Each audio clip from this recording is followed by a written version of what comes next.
అందరికీ నమస్తే. Welcome to Telugu Twitter channel. ఇప్పుడైతే మనం 9th క్లాస్లో ఉండేటటువంటి పొలిటికల్ సైన్స్ ఏదైతే ఉందో దాన్ని అయితే రివ్యూ చేస్తున్నాము. సో అందులో భాగంగా ఇప్పటికే మనం ఫస్ట్ లెసన్ అనేది కంప్లీట్ చేసాం. అండ్ సెకండ్ లెసన్ రాజ్యాంగ రూపకల్పన అనేది, సో అందులో 2.1, 2.2 అనేది లాస్ట్ వీడియోస్లో అయితే మీకు రివ్యూ చేయడం జరిగింది. ఈ వీడియోలో అయితే 2.3 అనేది రివ్యూ చేస్తాను. సో అంతేకాకుండా ఈ కంటెంట్ అనేది ఓన్లీ టెట్ డిఎస్కి కాదండి, ఆర్ఆర్బి, సీటెట్, అలాగే రీసెంట్గా మనకి రైల్వే టీచర్స్ నోటిఫికేషన్ కూడా ఇవ్వడం జరిగింది, అలాగే కేవీఎస్ కూడా ఇవ్వడం జరిగింది. అన్నింటికి కూడా ఒకటే సిలబస్ అండి. సో కాబట్టి ఇది అందరికి ఉపయోగపడుతుందని ఆశిస్తున్నాను. సో ఫస్ట్ ఆఫ్ ఆల్ వీడియోని ప్రారంభించే ముందు ఒకసారి అయితే ఈ వీడియోకి లైక్ కొట్టండి. అదేవిధంగా మా వీడియోస్ అప్డేట్స్ కోసం నెక్స్ట్ మీకు నోటిఫికేషన్ రావాలంటే సబ్స్క్రైబ్ చేయండి. ఇక లెసన్లోకి వెళ్తే భారత రాజ్యాంగాన్ని రూపొందించడం అనే టాపిక్ అనేది మనం డిస్కస్ చేయాలి. అయితే సో లెఫ్ట్ సైడ్ మనకి నాటి మహానాయకుల యొక్క జననం, మరణం, అలాగే వారు నిర్వహించిన కొన్ని ప్రత్యేక మంత్రి స్థానాల గురించి, పదవుల గురించి ఇక్కడ చర్చించడం జరిగిందనమాట. సో ఫస్ట్ ఆఫ్ ఆల్ అయితే టెక్స్ట్ బుక్ ఇన్ కంటెంట్ అనేది వీడియో సిరీస్లో చెప్పి లాస్ట్లో వాటి గురించి అయితే ఒక్కొక్కరి గురించి చెప్పుకుందాం. సో ప్రీవియస్ క్లాస్లో మనం దక్షిణాఫ్రికాలో ఉండేటటువంటి రాజ్యాంగం ఏ విధంగా నిర్మించబడింది, ఎలాంటి అవాంతరాలు వాళ్ళు ఎదురు చూడాల్సి వచ్చిందో చర్చించుకున్నాం. ఇప్పుడైతే దాన్ని కొనసాగించేద్దాం. దక్షిణాఫ్రికా వల్ల భారతదేశం కూడా అత్యంత సంక్లిష్ట పరిస్థితుల మధ్య రాజ్యాంగాన్ని రూపొందించారు. సో భారతదేశ రాజ్యాంగాన్ని నిర్మించేటప్పుడు కూడాను ఒక తీవ్రమైనటువంటి సంక్లిష్ట పరిస్థితులు మనకి కనిపించాయి. అదేంటంటే, ఒకటి అతిపెద్ద దేశం, సో విశాలమైనటువంటి దేశం, అంతేకాకుండా వైవిధ్యపూరిత దేశానికి రాజ్యాంగాన్ని రూపొందించడం అంత సులువైన అంశం కాదు. ఇది ఇంపార్టెంట్ అండి. సో భారతదేశం అనేది భౌగోళిక పరిస్థితులు చూసిన వైవిధ్యాన్ని కలిగి ఉంటుంది, జీవన విధానంలో కూడా వైవిధ్యాన్ని కలిగి ఉంటుంది, ప్రజల మత ఆచారాల్లో కూడా వైవిధ్యం కలిగి ఉంటుంది, అండ్ సంస్కృతిలో కూడా వైవిధ్యం ఉంటుంది, భాషల్లో కూడా వైవిధ్యాన్ని ప్రదర్శిస్తుంది. ఇలాంటి వివిధ రకాలైనటువంటి మనస్తత్వాలు కలిగినటువంటి వ్యక్తులకి, జీవన విధానాలు ఉండేటటువంటి వ్యక్తులకి, అలాగే సంస్కృతులు ఉండేటటువంటి వ్యక్తులకి ఒకే రకమైనటువంటి రాజ్యాంగం చేయడం అనేది అంత తేలికైన పని అయితే కాదనమాట. ఆ సమయంలో భారతదేశ ప్రజలు పాలితుల స్థితి నుండి పౌరుల స్థాయికి చేరుకుంటున్నారు. అంతేకాకుండా అప్పటి వరకు బ్రిటిష్ వారిచే పాలితులుగా ఉన్న భారతీయులను కాస్త పౌరులుగా, సిటిజన్స్గా మారామన్నమాట. అయితే మతపరమైన విభేదాలు ప్రాతిపదికన జరిగి విభజన నుండి దేశం ఆవిర్భవించింది అని చెప్తాము. సో మతాన్ని ఆధారంగా చేసుకుని భారతదేశం అనేది ఏర్పడేటప్పుడు రెండుగా విభజించబడి మన భారతదేశానికి స్వాతంత్రం అయితే ఇవ్వడం జరిగింది. ఒకటి భారత్ పాకిస్తాన్ ప్రజలకు బాధాకరమైన అనుభవం అనమాట. ఎందుకంటే ఈ భారత పాకిస్తాన్ విభజనలో కొంతమంది పాకిస్తాన్కి వెళ్ళిపోవాలని, కొంతమంది భారత్కి రావాలని ఏం చేశారు, ప్రయత్నించారనమాట. విభజన సంబంధిత హింసలో సరిహద్దు కిరువైపులా కనీసం 10 లక్షల మంది మరణించారు. సుమారుగా ఇలా మత ప్రాతిపదికన ఏర్పడడం వల్ల తమ మతాన్ని అనుసరించి తమ దేశానికి వెళ్ళడం కోసం ప్రజలు అటు ఇటు ఏం చేశారంటే వలస వెళ్ళారనమాట. ఈ వలస విధానంలో దాదాపుగా 10 లక్షల మంది మరణించారు. అదే సమయంలో మరొక సమస్య వచ్చింది. స్వదేశీ సంస్థానాలు భారత్లో విలీనం కావాలా, లేదా పాకిస్తాన్లో విలీనం కావాలా, లేదా స్వతంత్రంగా కొనసాగాలన్న విషయాన్ని బ్రిటిష్ వారు స్వదేశీ సంస్థానాల పాలకులకు విడిచిపెట్టారు.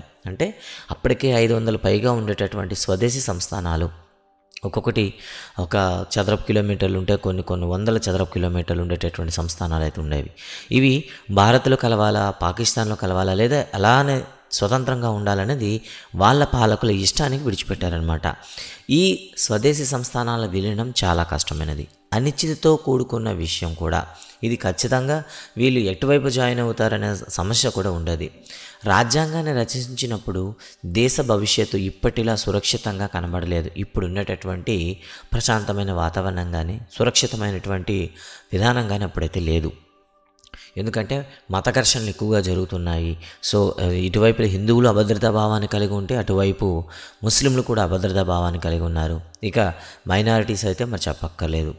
రాజ్యాంగ నిర్మాతలకు దేశం యొక్క అప్పటి పరిస్థితి గురించి, భవిష్యత్తును గురించి ఆందోళన ఉండేది. సో ఇలాంటి పరిస్థితుల్లో భారతదేశానికి స్వాతంత్రం వచ్చింది. భవిష్యత్తులో ఎలాంటి సమస్యలను ఫేస్ చేయవచ్చు అనే సమస్య వాళ్ళలో వచ్చిందనమాట. యాక్టివిటీ ఇచ్చారండి. పిల్లలు ఎవరైనా సరే తాతలు ఉంటే వాళ్ళ దగ్గరికి వెళ్ళి భారతదేశానికి స్వాతంత్రం రాకముందు ఎలా ఉండేదో తెలిసి కనుక్కోమని ఒక క్వశ్చన్ అయితే ఇచ్చాడనమాట. ఇక రాజ్యాంగానికి మార్గం చూద్దాం. ఇన్ని ఇబ్బందులు ఉన్నప్పటికీ భారత రాజ్యాంగ నిర్మాతలు ఒక పెద్ద అవకాశం ఉన్నది. దక్షిణాఫ్రికా వలె కాకుండా ప్రజాస్వామ్య భారతదేశం ఎలా ఉండాలనేది దానిపైన ఏకాభిప్రాయం తీసుకురావాల్సిన అవసరం లేకుండా పోయింది. ఎందుకంటే చారిత్రకంగా చూసినట్లయితే భారతదేశం రాజ్యాంగం ఎలా ఉండాలని ముందుగానే ఇప్పుడు చర్చించున్నారు.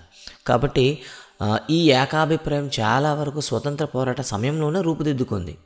సో భారతదేశం రాజ్యాంగం ఎలా ఉండాలన్నది స్వాతంత్ర పోరాటం చేసే సమయంలోనే అక్కడ ఉండేటటువంటి జాతీయ నాయకులకు ఒక అవగాహన అయితే ఉంది. మన జాతీయ ఉద్యమం కేవలం పరాయి పాలన వ్యతిరేకంగా మాత్రమే జరిగిన పోరాటం కాదు. ఇది మన దేశాన్ని పునరుజ్జీవింపజేయడానికి, సమాజాన్ని, రాజకీయాలను మార్చడానికి కూడా జరిగిన పోరాటం. స్వాతంత్ర్యం అనంతరం భారతదేశం అనుసరించవలసిన మార్గాల గురించి జాతీయ నాయకుల మధ్య తీవ్రమైన అభిప్రాయ భేదాలు ఉండేవి. అలాంటి విభేదాలు ఈనాడు ఉన్నాయి. అయితే భారతదేశాన్ని పునరుజ్జీవింపజేయడానికి, సమాజం, రాజకీయంలో అప్పుడున్న పరిస్థితులు మార్చడానికి కొంతమంది అభ్యుదయ భావాలతో ఉండేవారు, కొంతమంది సనాతన ధర్మాలపైన ఆలోచన ఉండేది, కొంతమంది అందరికీ సామ్యవాద విధానంగా ఉండేవారు. ఇలా రాజకీయ నాయకుల్లో కూడాను విభిన్న విభేదాలు కూడా వచ్చాయన్నమాట. విభిన్న ఆచారాలు పట్ల, తమ ఆచారాల ఔన్నత్యం కోసం వాళ్ళు కృషి చేయడం కోసం రాజ్యాంగాన్ని తమకు అనుగుణంగా ఉండాలని వాళ్ళ అభిప్రాయాలు చెప్పడం వల్ల వాళ్ళకి విభేదాలు ఉన్నాయి. అయితే ఈ విభేదాలు ఇప్పటికీ ఉన్నాయని చెప్పేసి మనకైతే ఇక్కడ చెప్పారు. 1928 నాటికి మోతీలాల్ నెహ్రూ మరో 8 మంది కాంగ్రెస్ నాయకులు దేశానికి ఒక రాజ్యాంగాన్ని రూపొందించారు. ఇది మనకు తెలుసుకోవాలి. భారతదేశానికి మొట్టమొదటి రాజ్యాంగం ఎవరు రచించారంటే మోతీలాల్ నెహ్రూ, కానీ అది ఆమోదించబడలేదు. తర్వాత 1931 భారత జాతీయ కాంగ్రెస్ మనకి కరాచీలో అయ్యిందనమాట సమావేశం. ఇక్కడ ఏం డిసైడ్ చేశారంటే స్వాతంత్ర భారత రాజ్యాంగం ఎలా ఉండాలి దానిపై ఒక తీర్మానం చేసింది. ఈ 2 పత్రాలు సార్వత్రిక వయోజన ఓటు హక్కును, స్వేచ్ఛ, సమానత్వపు హక్కును, మైనారిటీల హక్కులను పరిరక్షించడానికి చేర్చారనమాట. అంటే ఒకటి చూడండి, అందరికీ ఓటు హక్కు ఉండాలి, అందరికీ స్వేచ్ఛ ఉండాలి, అందరికీ సమానత్వమే ఉండాలి, ఎవరైతే మైనారిటీలు అనుకుంటున్నారో వాళ్ళని పరిరక్షించడానికి కొన్ని హక్కులు కూడా చేర్పించాలి అని వాళ్ళే నిర్దేశించారు. 1931 Karachi INC, Indian national Congress meeting అనమాట.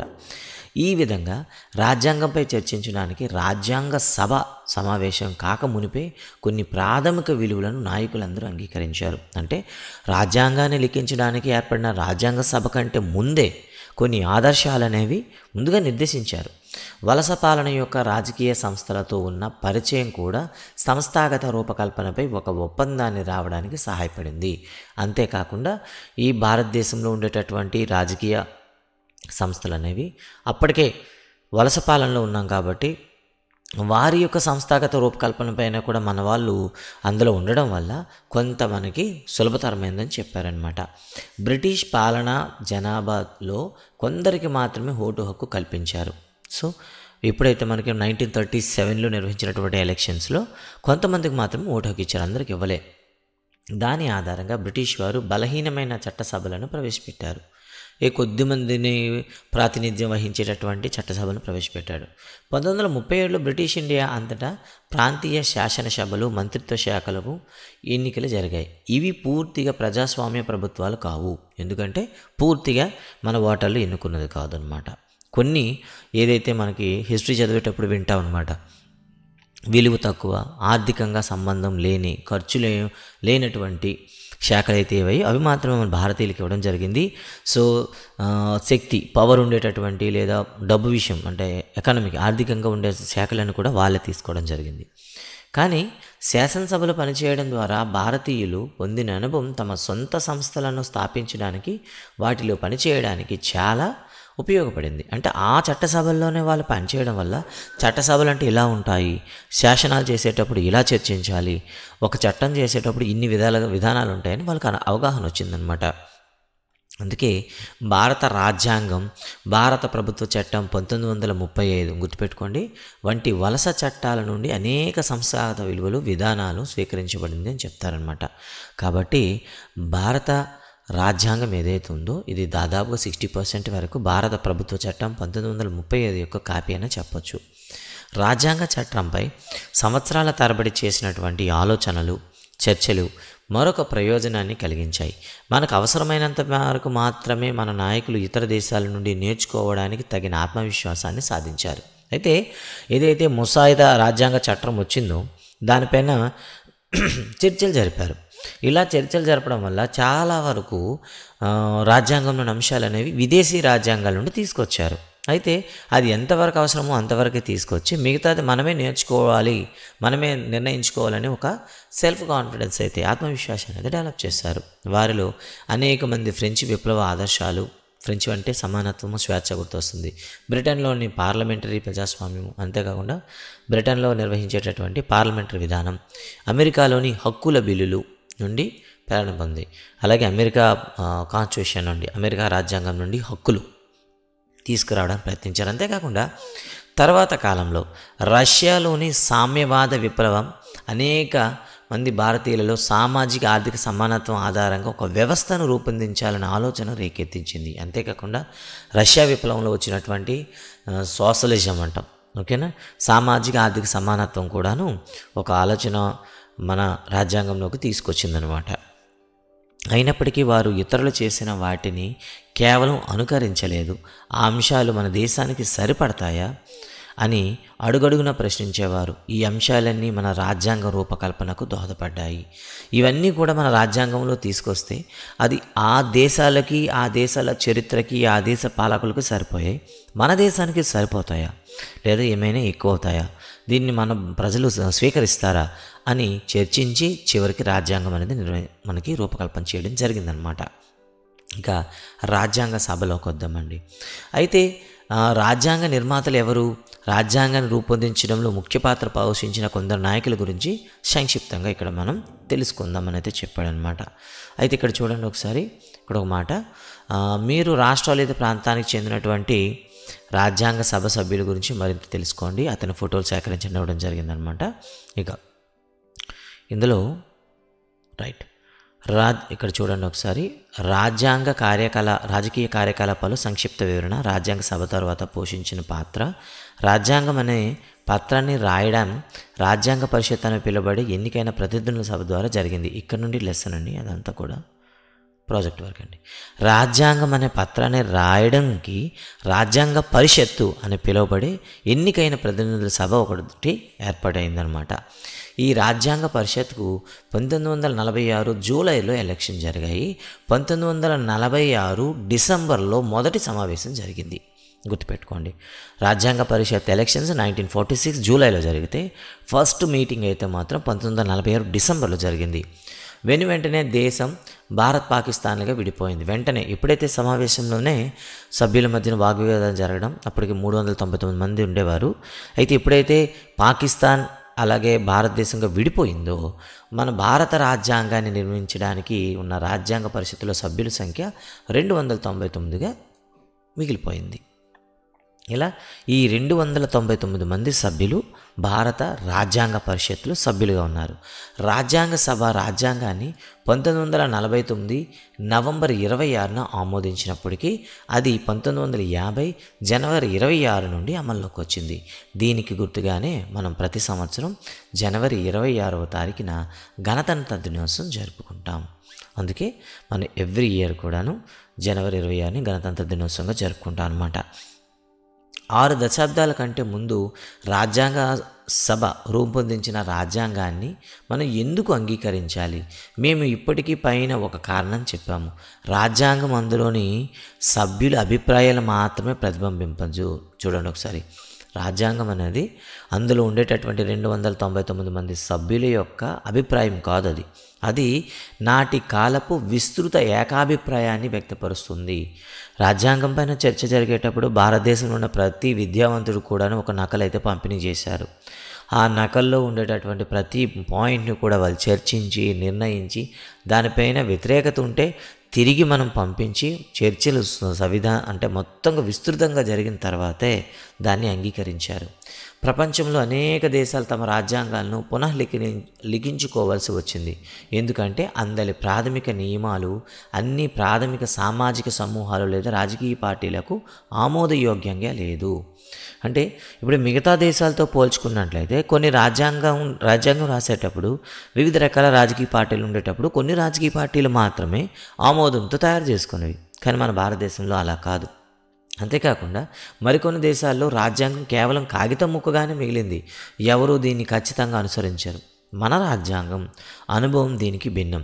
గత అర్ధ శతాబ్దపు కాలంలో గడిచిన 50 సంవత్సరాల్లో అనేక సమూహాలు రాజ్యాంగంలోని కొన్ని నిబంధనలను ప్రశ్నించాయి. కానీ ఏ పెద్ద సామాజిక వర్గం లేదా రాజకీయ పార్టీ కూడా రాజ్యాంగం యొక్క చట్టబద్ధతను ప్రశ్నించలేదు.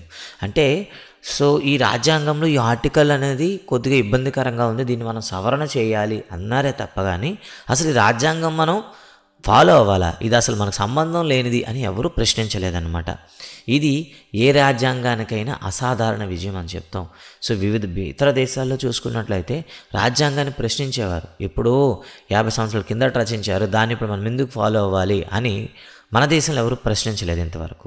అందులో ఉండేటటువంటి కండిషన్స్ ఏవైతే ఉన్నాయో, ఏవైతే నియమాలు అయితే ఉన్నాయో వాటిని సవరించడానికి ప్రయత్నించారే తప్ప మౌలిక స్వభావాన్ని అయితే ఎవరు కూడా ప్రశ్నించలేదు. రాజ్యాంగాన్ని ఆమోదించడానికి గల రెండవ కారణం రాజ్యాంగ సభ భారతదేశ ప్రజలకు ప్రాతినిధ్యం వహించటయే. అంతేకాకుండా ఈ రాజ్యాంగ సభ అనేది ఏదైతే ఉందో, పరిషత్ ఏదో అనుకున్నామో, ఇది దేశంలో ప్రజలందరూ కూడా రిప్రజెంటేట్ చేస్తుందన్నమాట. ఏ ఒక్క పర్సనల్ ఇంపార్టెన్స్ కాకుండా. నాటి కాలంలో సార్వజనీన వయోజన ఓటు హక్కు లేదు, అప్పట్లో లేదు. కాబట్టి రాజ్యాంగ పరిషత్తు ప్రత్యక్షంగా భారత ప్రజలచే ఎంపిక కాబడలేదని ఒక వాదన కూడా ఉందన్నమాట. ఎందుకంటే అప్పటికే కొంతమంది మాత్రమే బ్రిటిష్ వారు ఓటు హక్కు ఇవ్వడం, ఆ పరిమితమైన వ్యక్తులు ఎంచుకున్న వ్యక్తులే ఈ 299 మంది. అలాంటప్పుడు సామాన్య పౌరుడికి అతనిపైన ఎలాంటి అభిప్రాయం ఉంటుంది, సామాన్య పౌరుడు అతన్ని ఎలా విశ్వసిస్తాడు అనే ఒక సందేహం కూడా ఉంది. పైన చెప్పిన విధంగా అప్పటికి ఉన్న ప్రాంతీయ అసెంబ్లీ సభ్యులచే ఇది ప్రధానంగా ఎన్నుకోబడింది. ఇది దేశంలో అన్ని ప్రాంతాల న్యాయమైన నైసర్గిక భాగస్వామ్యాన్ని నిర్ధారించింది. భారత స్వాతంత్ర పోరాటానికి నాయకత్వం వహించిన పార్టీ అయిన ఇండియన్ నేషనల్ కాంగ్రెస్ రాజ్యాంగంపై ఆధిపత్యం చెలాయించింది. కానీ కాంగ్రెస్ పార్టీ వివిధ తరగతి రాజకీయ సమూహాలు అభిప్రాయాలను ప్రతిబింబిస్తుంది. అయితే ఇక్కడ చూడండి, 2 అంశాలు చెప్పారు. ఇక్కడ అప్పటికే స్టేట్స్కి సెలెక్ట్ అయినటువంటి అసెంబ్లీ సభ్యులు, ప్రతి రాష్ట్రంలోనూ అసెంబ్లీ సమావేశాలు జరిగాయి కదా, అందులో ఎన్నుకోబడిన సభ్యులే ఈ ముసాయిదా ఏదైతే ఉందో రాజ్యాంగ పరిషత్ సభ్యుల్ని ఎన్నుకున్నారు. మరి అంతేకాకుండా ఆ సభ్యులందరూ కూడా వివిధ రాష్ట్రాలకి ప్రాతినిధ్యం వహించారు. కాబట్టి రాజ్యాంగం అనేది కంప్లీట్గా వీళ్ళకి ప్రాతినిధ్యం వహించింది అని చెప్తారంట. అయితే రెండోది, అప్పటికే స్వాతంత్రం తీసుకొచ్చిన పార్టీగా నేషనల్ కాంగ్రెస్ అయితే చెప్పుకుంది, ఇండియన్ నేషనల్ కాంగ్రెస్. కాబట్టి ఈ ఏదైతే రాజ్యాంగాన్ని నిర్మించాలో అందులో ఎక్కువ మంది సభ్యులు ఐఎన్సీ వాళ్ళే కావడం వల్ల వాళ్ళ డామినేషన్ అయితే కనిపించింది. కానీ మిగతా వాళ్ళందరినీ కూడా సమాన ప్రాధాన్యత ఇచ్చి వాళ్ళని కలుపుకొని చేశారనమాట. కాంగ్రెస్తో ఏకీభవించిన పలువురు సభ్యులు రాజ్యాంగ సభలో ఉన్నారు. సామాజిక పరంగా కూడా వివిధ భాషా సమూహాలు, కులాలు, తరగతులు, మతాలు, వృత్తులు సభ్యులకు రాజ్యాంగ సభ ప్రాతినిధ్యం వహించింది. ఒకవేళ సార్వజనీన వయోజన ఓటు హక్కు ద్వారా రాజ్యాంగ సభ ఎన్నికైనప్పటికీ దాని కూర్పు దీని భిన్నంగా ఏమీ ఉండకపోవచ్చు. అంటే ఒకవేళ డైరెక్ట్ ఎలక్షన్ ద్వారా కానీ మిగతా వాళ్ళని తీసుకొని ఉంటే పెద్ద డిఫరెన్స్ అయితే ఉండకపోవచ్చు అని ఒక స్టేట్మెంట్ అయితే రిలీజ్ చేశారనమాట. చివరగా రాజ్యాంగ పరిషత్తు పనిచేసిన తీరు రాజ్యాంగానికి పవిత్రతను చేకూర్చింది. అంతేకాకుండా రాజ్యాంగ సభ క్రమ పద్ధతిలో పారదర్శకంగా ఏకాభిప్రాయంతో పనిచేసింది. మొదట కొన్ని ప్రాథమిక సూత్రాలు నిర్ణయించబడి అంగీకరించబడ్డాయి. అప్పుడు డాక్టర్ బిఆర్ అంబేద్కర్ ఒక ముసాయిదా కమిటీ ముసాయిదా రాజ్యాంగాన్ని చర్చకు సిద్ధం చేసి ముసాయిదా రాజ్యాంగంలోని కొన్ని ప్రతి నిబంధనలపై కూలంకషంగా పలు దఫాలుగా చర్చలు జరిగాయి. 2000కు చూడండి ఎన్ని సవరణలు జరిగాయంటే 2000కు పైగా సవరణలు పరిగణలోకి తీసుకోబడ్డాయి. సభ్యులు 3 సంవత్సరాల నిడివిలో 114 రోజుల పాటు చర్చించారు. అయితే ఈ ముసాయిదా రాజ్యాంగం అనేది లోపలికి సబ్మిట్ చేసిన తర్వాత దానిపైన దాదాపుగా 114 రోజులు చర్చించారు. ఈ ఈ 114 రోజులు చర్చిలో ఉన్నారు. కానీ ఈ 114 రోజులు ఎన్ని సంవత్సరాలు అయిందంటే 3 సంవత్సరాల్లో 3 సంవత్సరాల్లో 114 రోజులు సమావేశమయ్యారు.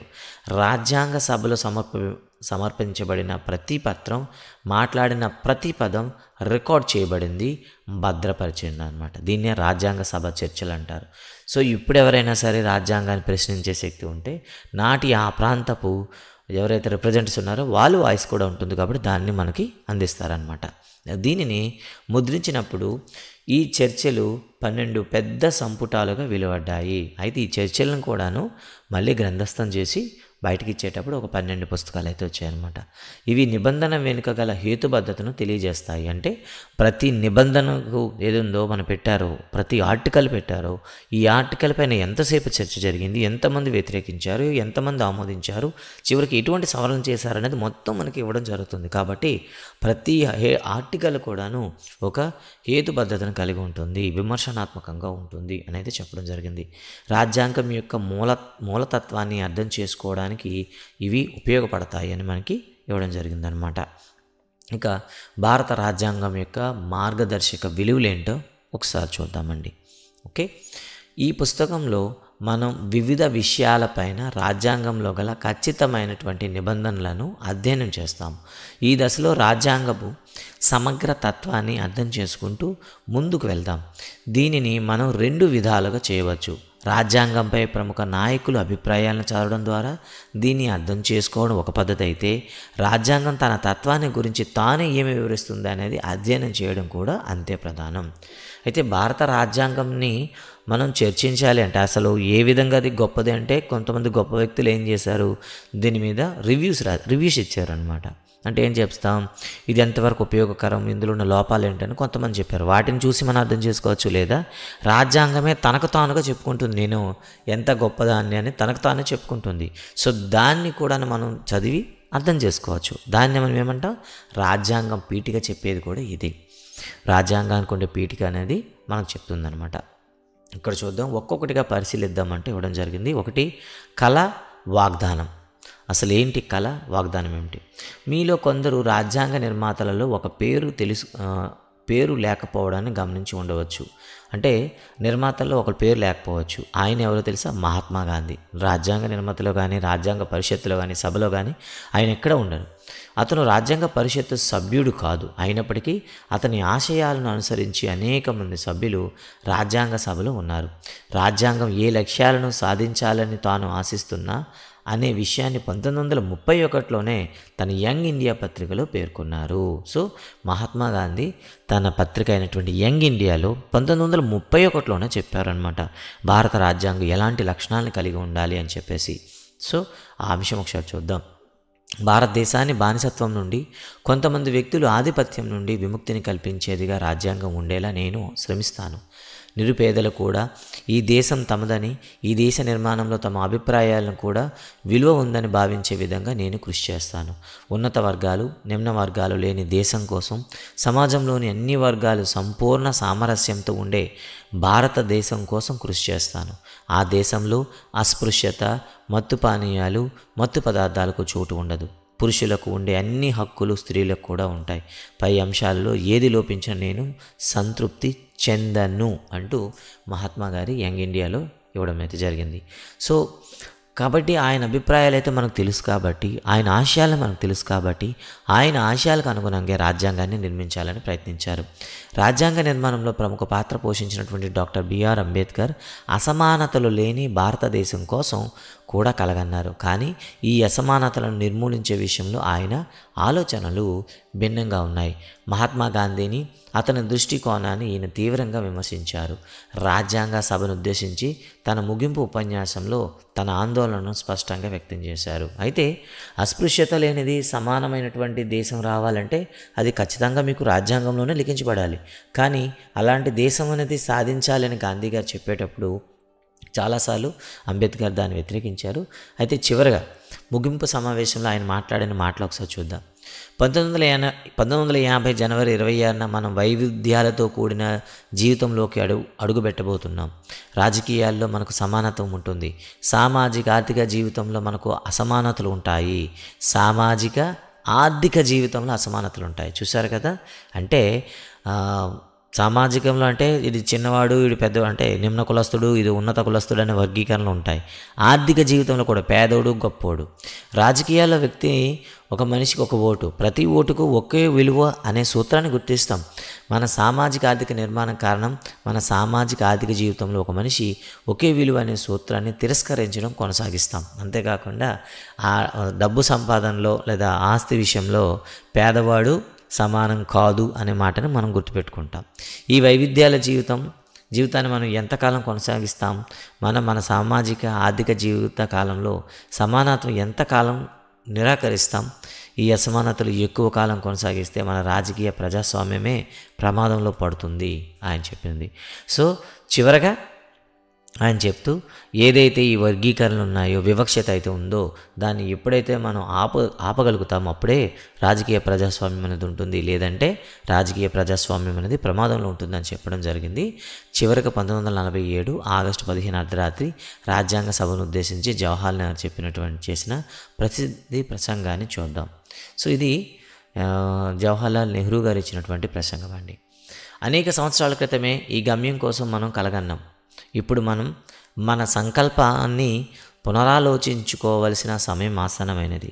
అది పూర్తిగాను సంపూర్ణంగాను కాదు, చాలా విస్తృతమైన స్థాయిలో ప్రపంచమంతా నిద్రిస్తున్నప్పుడు భారతదేశం జీవితం కొరకు, స్వేచ్ఛ కొరకు మేల్కొంటుంది. ఇటువంటి క్షణం చరిత్రలో చాలా అరుదుగా వస్తుంది. మనం గతం నుండి నూతన జీవితంలో అడుగుపెట్టినప్పుడు, ఒక యుగం ముగిసినప్పుడు, అనేక శతాబ్దాలకు ఒక జాతి ఆత్మ అణచివేయబడినప్పుడు అది వ్యక్తీకరించబడుతుంది. ఈ పవిత్రమైన సమయంలో భారతదేశానికి, దేశ ప్రజలకు సేవ చేయడానికి, మానవాళికి విస్తృత సేవలు అందించడానికి మనం సంకల్పిద్దామంటూ ఆయన ఒక స్టేట్మెంట్ ఇచ్చారు. స్వేచ్ఛ, అధికారం తమతో పాటు బాధ్యతలను తీసుకువస్తాయి. భారత ప్రజల సార్వభౌమాధికారానికి ప్రాతినిధ్యం వహించే సార్వభౌమాధికార సంస్థ అయిన ఈ సభపై ఆ బాధ్యత ఉంది. స్వాతంత్రానికి మునిపే మేము ఈ పురిటి నొప్పులను భరించాము. ఈ దుఃఖ జ్ఞాపకాలతో మా హృదయాలు బరువులెక్కాయి. ఈ బాధల్లో కొన్ని ఇప్పటికీ కూడా కొనసాగుతున్నాయి. ఏదేమైనా గతం ముగిసింది. ఇప్పుడు మనల్ని భవిష్యత్తు పిలుస్తోంది. ఈ భవిష్యత్తు సుఖంగా గడపడానికో లేదా విశ్రాంతి తీసుకోవడానికో కాదు, నిరంతర శ్రమతో ఉన్నది. తద్వారా మాత్రమే మనం ఈరోజు తీసుకోబోయే ప్రతిజ్ఞను నెరవేర్చగలము. భారతదేశ సేవ అంటే కష్టాలను అనుభవిస్తున్న లక్షలాది మందికి చేసే సేవ. పేదరికం, అజ్ఞానం, అసమానతలు అంతం చేయడమే దీని పరమార్థం. ప్రతి కన్ను నుండి జారువాలే ప్రతి కన్నీటి బొట్టును తొడవడం మా తరం గొప్ప వ్యక్తి యొక్క ఆశయం. అది శక్తికి మించి పనే కావచ్చు, కానీ కన్నీళ్ళు, బాధలు ఉన్నంతకాలం మనం పని మిగిలే ఉంటుంది. అంటే దేశంలో ఉండేటటువంటి ప్రతి వ్యక్తి యొక్క దుఃఖాన్ని తొలగించడమే తమ యొక్క చివరి వరకు తమ బాధ్యతని నెహ్రూ గారు తమ ప్రసంగంలో చెప్పడం అయితే జరిగింది. సో ఇదండి. కానీ నెక్స్ట్ వీడియోలో మనం రాజ్యాంగ తత్వాన్ని గురించి వర్ణిద్దాం. అదే కాకుండా ఈ సైడ్ బై ఉండేటటువంటి జాతీయ నాయకుల గురించి కూడా పూర్తిగా వివరణ ఇవ్వడం జరుగుతుంది. ఈ వీడియో పైన మీ కామెంట్స్ కానీ, సలహాలు కానీ, సూచనలు ఇవ్వండి. అంతేకాకుండా దీనికి సంబంధించిన నోట్స్ కూడా మన వెబ్సైట్లో పెట్టి అండ్ టెలిగ్రామ్లో ఇవ్వడం జరుగుతుంది. డిస్క్రిప్షన్లో ఉండే టెలిగ్రామ్లో జాయిన్ అవ్వండి. మీ అప్డేట్స్ అనేవి ఎప్పటికప్పుడు పొందండి. Thank you very much.